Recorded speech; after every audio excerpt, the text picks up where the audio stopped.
Good morning, everybody. Welcome to the OK Grognard Show. It is Monday, December 7th, 2020, 10 a.m. Central, in beautiful Lake Geneva, Wisconsin. Well, it's Monday. Makes it weekly news and announcements day. By the current schedule, look at those beautiful blessed dice.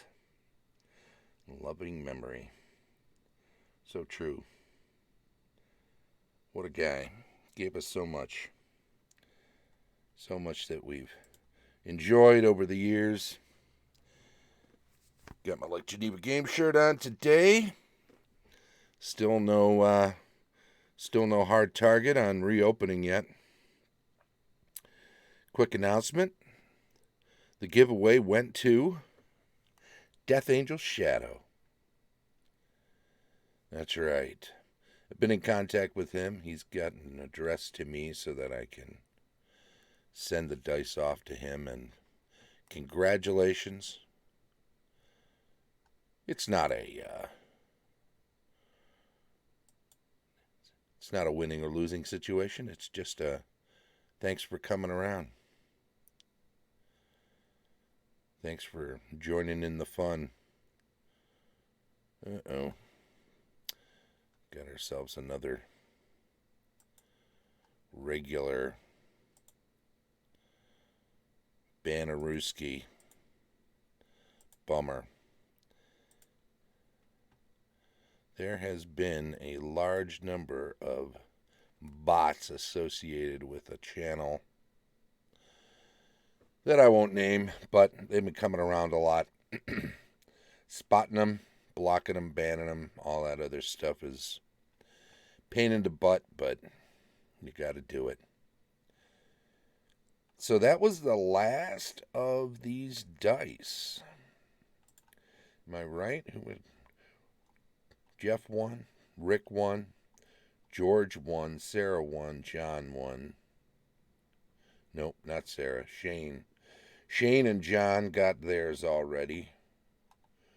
George got his address. I've got to send those off. Rick, I think, just wants me to hang on to him till I see him. He's a store goer. And got Jeff's address. So we're all set. What do the bots do? That's a good question. I think they I think they just mine for information, get you to click on them, and you know,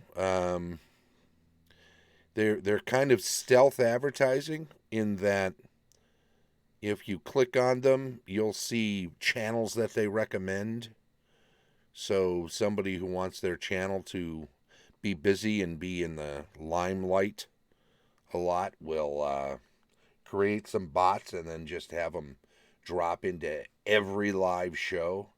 And then if people are perusing who's in the stream chat by clicking on the little people's icon up by the stream chat, they'll see a list of people and they'll see a name, and maybe the name will attract them in some way and they'll click on it.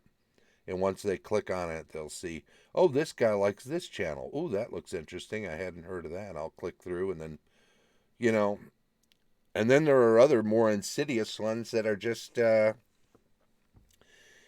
keeping tabs on everything. You know, they're seeing how many people are in a channel, how many people are clicking through, how many people are who is who in which channel, and how many different channels are they in, and they're just constantly mining for more information.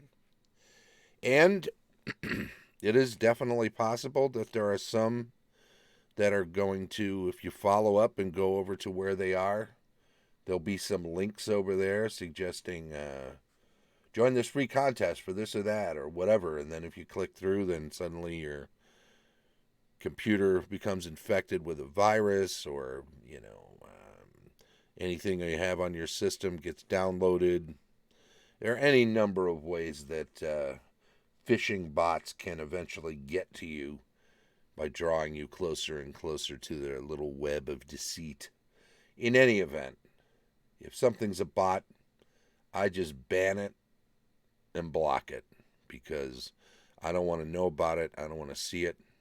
I don't want it anywhere near, whether it's a primarily milk toast one, or whether it's a extremely insidious one. They're all part of the same bot family, and I'd rather not take the chance that I allow one but not another, and the one I wind up allowing is a particularly vicious, nasty little bot. So better to just have a policy. See them, ban them, block them. Boom. Done and done. It's quick, it's easy. You got to spot them. But once you do, you can get rid of them. Anyway, that's what I do. So what else is going on? We got 2 weeks left for the daily OK Grognard shows. 21st, Monday the 21st will be our last show. So we're going to run through the order on the topics one last time in their current form. After the 21st, we'll take 2 weeks off. We'll come back on the 4th of January. And in the new year, we'll just be doing 2 shows a week on Monday and Thursday. And they'll probably be a little meatier. Not a whole lot, though. I want to do multiple hour-long shows unless I'm running a game on one, which can happen sometimes. But I think those are going to be unscheduled at unscheduled times. So the 10 a.m. Monday and Thursday will be scheduled shows. They'll be pretty much the kind of thing we're doing now, but maybe sort of conflated, right? Monday we'll be looking mostly out of game stuff going on, and reviews and convention announcements and other things like that. And then the Thursday will be in-game stuff. It'll be campaign advice, GM tips, world building, adventure building, rules retrospective. All of that stuff will happen on Thursdays. And that way we can kind of focus the 2 shows, each in their own direction, and build them up as their own themes, their own entities. And then, when it happens, if it happens, we'll try to do some shows where we're playing a game. We're using Zoom and Roll20 or Astral or some other virtual tabletop, or we're using Discord voice chat or voice and video along with something else. I'm looking into a couple of other ways of doing it. But we'll try to get some games going. I mean, at this point, we got another probably 6.5 months of this before the bulk of the nation is vaccinated. So who knows at what point the store will reopen. It may be March or April. It may be May or June. I don't know. I don't know at this point. It's not going to be January or February, that's for sure. It's probably not going to be March. Even GaryCon's going to be virtual in March. So it might be April at the earliest that the store reopens. And, it's sad. It's depressing. It'll be over a year at that point. And that is a sadness, no doubt about it. But a safe sadness. Okay, what I missed. I was in a meeting at work. Oh, you won. You won. It's not a contest. It's a giveaway. Just announced that you got the dice, the last set of dice. How dare work interfere? Indeed. What is it with this daytime show being obstructed by work? It seems ridiculous. Anyway, the new show in January Mondays and Thursdays. The first 2 shows will be the 4th and the 7th. So approximately 1 month from now, we'll be in a new format, doing new shows, and trying to put together some gameplay, unscheduled or at least not scheduled in advance type shows. As they happen, we'll announce them when they're going to happen so people can check in. Maybe we'll be able to put a regular group together. Maybe we'll be able to play a regular first edition game on, I don't know, Tuesday evenings is my best bet. I like the idea of letting it be as long ranging as possible, and I know that even after the store reopens, I'll be free on Tuesday evenings. So Tuesday being my traditional day off.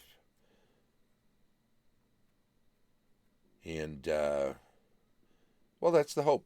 That's what we'd like to do. So we'll see. We'll see. We can talk to different people. I don't know. Sarah might be interested. She's played quite a bit of first edition at this point. And I know George and others who are regulars here played in some of the games on at the conventions that I ran. So that's probably a place where we'll look for some regular players. Some of the people from my physical world game before COVID hit, earliest version I've ever played was 2E, and that was 1985. Right on, Jeff. Right on. But you've been listening to me blather on about first edition for quite some time now. I'll bet some of it's sunk in. I have no doubt that if you played second, heck, if you played any D&D at all, first is like the easiest one to get into because you just gotta do the same thing you do in any version, roll dice, and the dice you're rolling are less complex than when you rolled. Saving throws are the same as, yeah, I mean, rolling a 20-sider for a saving throw is still a thing. Rolling a hit with a 20-sider, rolling weapon damage, varying dice for damage depending on the weapon. All of that stuff's the same. And then mostly the other things you're doing are rolling ability score checks. You roll your ability score or under to do an ability score check. So if you're doing something out of the norm and the DM says, well, let's do a dex check for that. You look at your dexterity, it's a 12. You got to roll a 12 or less. Sometimes that'll get modified. Something super easy. You might say, well, what's your dexterity? It's 12. Roll a 17 or less. Because the DM wants to modify it by 5. Because it's some easy task. Or it's really tough. You say, well, roll a 7 or less. Or roll a 10 or less. Against your dexterity with a little modification because it's tough. And then you just roll. It's really 99% of... Oh, and there's some percentage dice rolls. Speaking of percent. Like, if you're turned to stone and then turned back, your body has to make a system shock percentage roll, which is usually fairly high. It's in the 80s or 90s, probably, depending on your constitution. It's tied to that stat. And if you don't make it, your body just fails to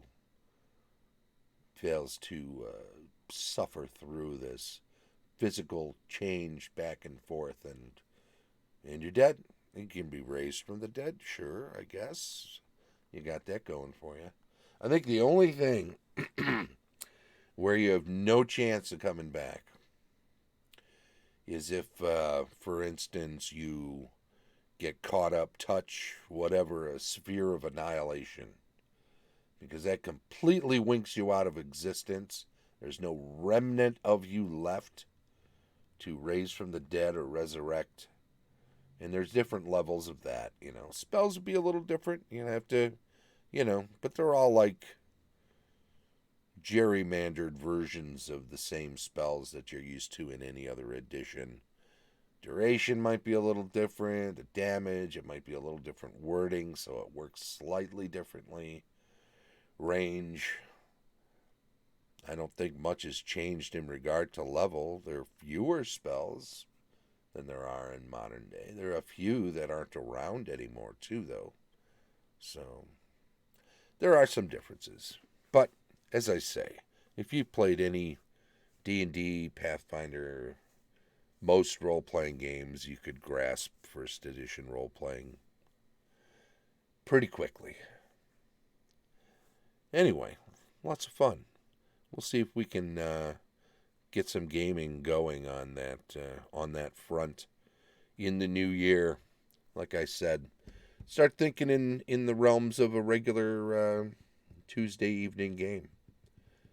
If I was to run one, I'd probably want to run it around 6 or 7 o'clock and on into the evening till 10 or 11, depending on the start time. But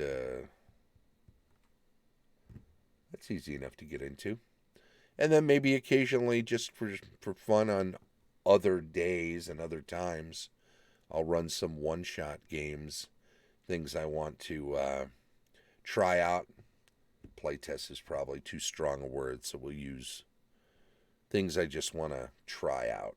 That's fair enough, right? We'll leave it at that. So think about those things coming up in the new year.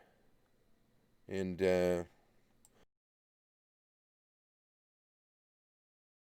we'll brave we'll brave 2021 together.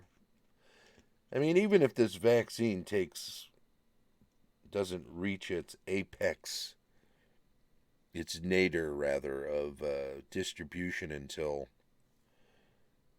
May or June, 2021 is going to be a tricky year for a lot of us. Certainly financially for many people, and work-wise, living-wise, just in general. Everybody's been hit hard, so even when the store does reopen, I know it's going to be hobbling along for a while. I think there'll be certain things that people want, and there'll be certain people that can buy lots of stuff or will want lots of stuff that they haven't been getting over the course of this pandemic. I'm mainly thinking in regard to Magic players who have certain sets they'll want to pick up to fill in their missing 2020 gap, and all of that will be true.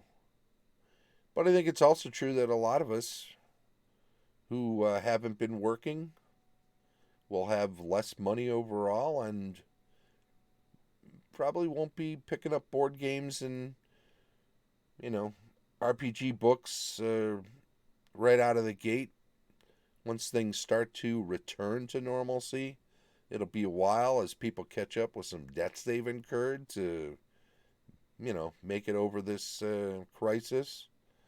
So I fully expect that the store, revenue-wise, will hobble along for a little while as as the economy recovers. But at least we'll be back, and that's important. It's important to reopen these things and get our community rebuilt, and heck, just enjoy being able to get together around a game table again. That is going to be. I can't be the only one that missed the hell out of that. Just being able to sit around with some pals, play some games with friends, cut it up, roll some dice, move some pieces around a game board or on a battle mat or on a war game table. All of that stuff is just. Well, now we know how priceless it was. There's for a long time, for many years, Since, the more popular computers have gotten, the more popular computer games have become, all of that, there's always been in the brick and mortar game store mentality, when's the other shoe going to drop? At what point are people just going to be wanting to play online only or at their computer only? It's always been a concern. How much business does that take away from brick and mortar game stores? Whether they have a game room or they're just providing books and box games for people to play at home. At what point does that become the buggy whip? That's always been the theory. How long will it take? How much business has to be drawn away? And if there's been, yep, playing in person. That's right, Jeff. If there's been one blessing, and there's probably been a few. I mean, it's been a horrible year, but if there've been a few upsides to this, it is that game stores have had a chance to see how their communities feel about them when they're gone without being gone forever. A store closes down pre-COVID. There's a bit of a hue and cry of, oh, I loved that store. I wish they didn't have to close. They went bankrupt. We understand. They had to do it. There weren't enough people going there anymore. Whatever the situation, people get a bit upset, but a little while later, people move on. They find another store if they really want another store, and there's one close enough, or they move on and game in other ways. But in the case of that pre-COVID, that wasn't all stores closing. That was one store closing. Okay. Another one maybe pops up and takes its place, whatever. But what we've seen now, this year, with what's been going on, is all of them. And if you've been doing curbside, and there were a couple of stops and starts where a couple of stores tried to run some events, but found out pretty quickly that even if you say you're going to run them, it doesn't mean you're going to get people out taking the risk and chancing it, and you're doing that on any kind of regular basis. So a lot of stores have found out the hard way that they shouldn't be open. And so, I mean, retail area, that's one thing. But when you got the game store area or the game table areas open, you've got people in there for hours on end. You've got some people not wearing masks. You've got, who knows, carrying what coming in, and then suddenly 3 or 4 people you find out later tested positive because you opened your game room. You don't want to be that guy. You don't want to hurt your community by doing something like that. But, if a store needs to make revenue, has to do it, doing curbside pickup, doing some retail operation, but being very careful and very safe about it, I totally get that. But what we've seen is basically all the stores, all the game rooms closed, and what we've realized is that's a thing that's just in our nature. That's a thing that's probably never going to go away. We just love getting together with other people and playing games. Could they do it at home? Well, yeah, some people can, but sometimes there are groups of friends you have that, maybe because of your own comfort level, you don't want that many people coming into your home. You're not a person that throws parties, and if you got a whole group with people that are in that kind of same boat, you need a neutral location where you can you do it in a restaurant? Yeah, sometimes. Some places will let you do that. But game stores are kind of the default place to go play games. Are board game cafes popular? Very much so. Would a gaming themed restaurant with all sorts of games be popular? Yeah, I think it would be. I think it would be. But at the end of the day, I think most people, they've got their own idea about that's a kind of a novelty, right? You know what? Oh, there's a place that actually serves food and drink, and I know that there were a few places that do meetups, a few restaurant bars, for instance. Sandusky, Ohio, near Cedar Point, right on. Death Angel Shadow follows a stream from a guy who owns a game store in Ohio. I'm sure he's feeling it every bit as much as we are.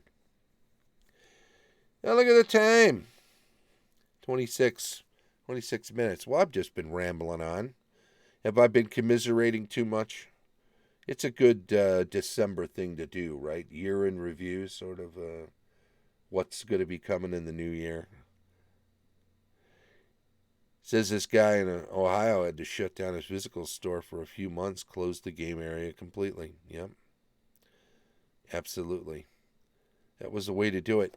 And it may just be that as we go into this winter with all the numbers going up, cases, deaths, everything, it's going to be wise for us to have a overall shutdown again.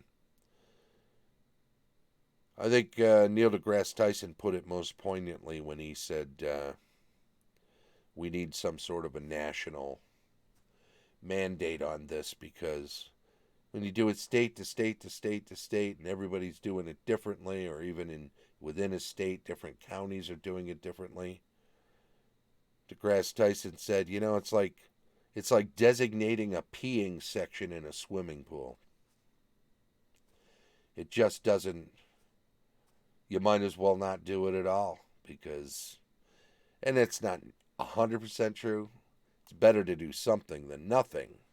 But unless you do something more generally, more universally, you're really not covering the problem as effectively as you could. So we'll see what happens with winter. People have to make decisions about how much they care about other people, because that's, once again, another big issue in the U.S. where it just boils down to whether or not you care about other people. Because this isn't about you. Most of these issues aren't about you. They're about other people. And you have to